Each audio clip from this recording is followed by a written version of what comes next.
భోగాపురం విమానాశ్రయం ద్వారా ఉత్తరాంధ్ర ఉత్తమాంధ్రగా మారుతుందని కేంద్ర పౌర విమానయాన శాఖ మంత్రి కింజరాపు రామ్మోహన్ నాయుడు అన్నారు. శ్రీకాకుళం జిల్లా పొందూరు మండలం రాపాక గ్రామంలో పలు శంకుస్థాపనలు ప్రారంభోత్సవాల్లో మంత్రి కొండపల్లి శ్రీనివాస్, ఎమ్మెల్యే కూన రవికుమార్తో కలిసి ఆయన పాల్గొన్నారు. వెంకటనాయనగూడెంలో 10.45 కోట్లతో ఎంఎస్ఎంఈ పార్కుకు శంకుస్థాపన చేసి రాపాకలో 2.20 కోట్లతో సీసీ రోడ్లు, వెల్నెస్ సెంటర్, తాగునీటి యూనిట్లను ప్రారంభించారు. కూటమి పాలనలో సంక్షేమ పథకాలు ప్రజలకు చేరువయ్యాయని తెలిపారు. వలస వెళ్లే శ్రీకాకుళాన్ని వలస వచ్చే జిల్లాగా మార్చుతామని అన్నారు. భోగాపురం విమానాశ్రయం వల్ల పెట్టుబడులు పెరిగే అవకాశం ఉందని పేర్కొన్నారు. 40-50 కిలోమీటర్లలోనే ఉంది అంటే అత్యంత గంట సమయం లోపలే ఈ ప్రాంతం అంతా ఉంది కాబట్టి చాలా మంది ఇక్కడ పెట్టుబడులు పెట్టడానికి ఆసక్తి చూపిస్తున్నారు. హైవే కనెక్టివిటీ ఉంది. రవి గారు కూడా ప్రయత్నం చేస్తున్నారు, నేను చేస్తున్నాను. చిలకపాలెం నుంచి పార్వతీపురం ఉండే రూట్ని అది కూడా 4 లేనింగ్ చేయించాలి, NH కింద డిక్లేర్ చేయాలని ఒక ప్రయత్నం దాన్ని కూడా చేస్తున్నాం. అది కూడా చేస్తే డెవలప్ అవుతుంది. అలాగే రైల్వే జోన్ ఈ రోజు సాధించడం అనేది ఒక చరిత్ర. మీకు తెలుసు, 12 సంవత్సరాల నుంచి నేను పార్లమెంటు సభ్యుడు అయిన దగ్గర నుంచి మన రాష్ట్రానికి ఒక జోన్ కావాలని అహర్నిశలు కూడా కృషి చేస్తూనే వచ్చాను.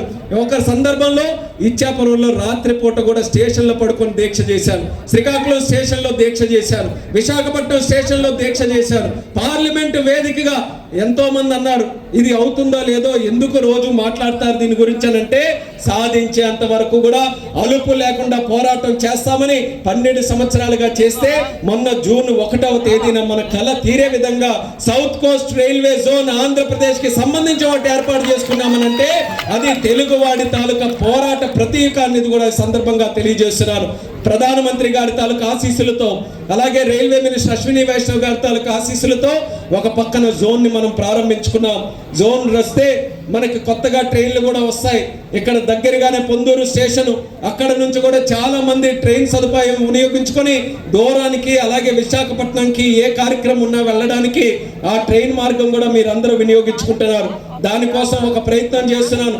అందులోనే భాగంగా మినిస్టర్ అశ్విని వైష్ణవ్ గారికి అడిగితే మన ప్రాంతం తాలూకా కష్టం చూసి మొట్టమొదటిగా శ్రీకాకుళం నుంచి నేరుగా తిరుపతి వెంకన్న స్వామికి ఒక ట్రైన్ స్టార్ట్ చేసుకున్నాం అన్నది కూడా ఈ కూటమి ప్రభుత్వం తాలూకా ఘనతగా మీ అందరికీ తెలియజేస్తున్నాను. అది ప్రారంభం మాత్రమే. మన అరసవెల్లి సూర్యనారాయణ స్వామి నుంచి తిరుపతి వెంకన్న స్వామి వరకు కనెక్ట్ చేసే విధంగా ఒక ట్రైన్ వేసుకున్నాం. కానీ నా కళ ఇంకా బలంగా ఉంది. మన ప్రాంతం నుంచి హైదరాబాద్కి ట్రైన్ వెళ్ళాలి, మన ప్రాంతం నుంచి వారణాసికి కూడా ట్రైన్ వెళ్ళాలి, గుజరాత్కి కూడా ట్రైన్ వెళ్ళాలి, చెన్నైకి వెళ్ళాలి, బెంగళూరుకి వెళ్ళాలి. పెద్ద పెద్ద పట్టణాలు దేశంలో ఎక్కడెక్కడ ఉన్నాయో మన శ్రీకాకుళం నుండే ట్రైన్ ఆవిర్భవించి ఇక్కడ నుంచి మన ప్రయాణికులందరికీ కూడా సదుపాయం కల్పించే విధంగా ఉండాలి. కేంద్ర మంత్రిగా దానికోసం ఎంత శక్తి కావాలంటే అంత శక్తిని నేను జోడించి ఆ కళను కూడా నిజం చేస్తానని మీ అందరికీ తెలియజేస్తున్నాను. ఈ తిరుపతి ట్రైన్ ఏదైతే ఉందో ఇది పొందూరులో కూడా ఆగాలని చాలా మంది నాకు రిక్వెస్ట్ చేశారు. అది వీలైనంత త్వరగా నేను చేయిస్తానని కూడా పొందూరు మండలం వాళ్ళకి అందరికీ తెలియజేస్తూ ప్రశాంతి ఎక్స్ప్రెస్ గురించి కూడా చెప్తున్నాడు. ప్రశాంతిని కూడా ఇక్కడ ఆపే విధంగా నేను చర్యలు తీసుకుంటాను, మినిస్టర్ గారికి రిక్వెస్ట్ చేస్తానని కూడా తెలియజేస్తున్నాను. ఒక పక్కన ఇది చేశాం. అలాగే మన జిల్లాలో రైతులు ఎక్కువగా ఉన్నారు. వ్యవసాయం మనపై ఎప్పుడు కూడా నిరంతరం ఫోకస్ చేస్తూ ఉండాలి. అటువంటి వ్యవసాయానికి 2 పంటలు కూడా సాగునీరు అందించడానికి చాలా కీలకమైనటువంటి ప్రాజెక్టు వ్యాప్తంగా ఉన్న గుర్తింపుని మరొక అడుగు ముందుకు నడిపించాలని, జాగ్రఫికల్ ఐడెంటిఫికేషన్ GI ట్యాగ్ ఒకటి సాధించాలని నేను ఎంపీగా అయినప్పటి నుంచి ఒక ప్రయత్నం చేస్తున్నాను. స్థానికంగా రవణ గారి సహకారంతో, అందరి తాలూకా సహకారంతో పొందూరు ఖాదీని GI ట్యాగ్ ఈరోజు సాధించగలిగామనంటే అది కూడా మన కూటమి ప్రభుత్వం తాలూకా ఆశీస్సుల వల్ల అనేది మీ అందరికీ గుర్తు చేస్తున్నాను. ఇలా ఎన్నో కార్యక్రమాలు మనం చేసుకుంటూ వెళ్ళి సామాన్యులకి మేలు చేయాలని, పేదవాడికి మంచి జరగాలని, మనలాంటి గ్రామాలన్నీ కూడా బాగుపడాలని ఈ కూటమి ప్రభుత్వంలో చేస్తున్నటువంటి ప్రతి ప్రయత్నం కూడా మీకోసమే జరుగుతుందనేది మీరందరూ కూడా గుర్తించాలి. అలాగే ఈ రోజు మీరందరూ కూడా గుర్తుపెట్టుకోవాల్సినటువంటి విషయం, ఏదైతే ఈ బాధ్యత మీ అందరి మీద ఉంది. ఇప్పుడిప్పుడే రాష్ట్రం గాడిలో పడుతుంది.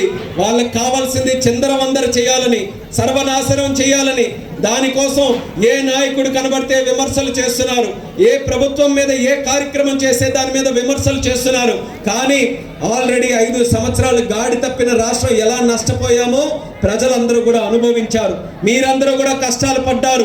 అలాంటి సమస్య మరొక్కసారి రాకుండా ప్రతి ఒక్కరు కూడా మీరు నిరంతరం మీ తాలూకు ఆశీర్వాదం మన కూటమి ప్రభుత్వానికి అందించాలని మళ్ళీ మీ అందరికీ కూడా తెలియజేసుకుంటూ, ఈ రాపాగలో ఎంత అద్భుతంగా చేసినటువంటి కార్యక్రమానికి కారణమైనటువంటి ప్రతి ఒక్క సోదరుడికి, సోదరిమణికి, ముఖ్యంగా మన కార్యకర్తలందరికీ కూడా